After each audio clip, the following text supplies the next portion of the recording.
So ఇప్పుడు మీకు ఇచ్చిన అక్షంతలు మీరు ఇంట్లో అక్షంతలు కలుపుకొని దాంట్లో మిక్స్ చేసి పెట్టుకోండి. ఇంకోటి ఏంటంటే 22వ తారీఖు అయోధ్య రామ మందిర ప్రతిష్ఠ ఏదైతే జరుగుతుందో ఆ రోజు మధ్యాహ్నం 12:30కు 1 గంటకు అక్కడ అది అయిన తర్వాత మేబీ న్యూస్లో మనం వింటాం కదా, దాని తర్వాత ఏంటంటే అక్షింతలు అందరికీ చల్లుతారు. అది మనకి ఒక పుణ్యకార్యం, అదొకటి. ఇంకోటి ఏంటంటే ఆ రోజు సాయంకాలం ఏంటంటే మనం 5 దీపాలు మనం బయట వెలిగించుకోవాలి. ఎట్లా అంటే మనం దీపావళి రోజు ఎట్లా అయితే మనం సెలబ్రేషన్ చేసుకుంటామో అదేవిధంగా 5 దీపాలు మినిమం పెట్టుకొని మనం దీపావళి ఎలా అయితే సెలబ్రేషన్ చేసుకుంటామో అలా.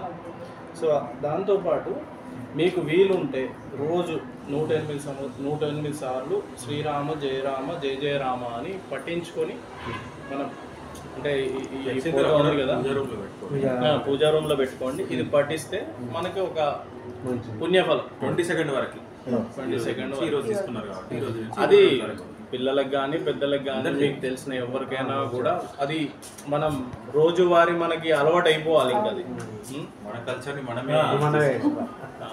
ఇది ఇంకోటి ఏంటంటే 5 దీపాలకి ప్రతీక ఏంటంటే అసలు దాని సింబల్ ఏంటంటే 500 సంవత్సరాల తర్వాత మళ్ళీ మన అయోధ్య రామ మందిరాన్ని మళ్ళీ మనం ప్రతిష్ఠించుకొని మళ్ళీ మనం సెలబ్రేషన్ చేసుకుంటున్నాం, పూజ చేసుకుంటున్నాం అని అంటే దానికి సింబల్ అన్నమాట. 100 సంవత్సరాలు మినిమం 5 కావాలంటే ఇంటికి లైట్స్ వేసుకోవచ్చు, దీపావళి లాగా చేయాలి. సో మన కల్చర్ని మనమే డెవలప్ చేసుకోవాలి.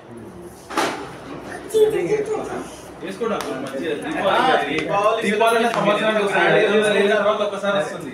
ఈ టైంలో మనం భక్తులు మన పుణ్యం అది.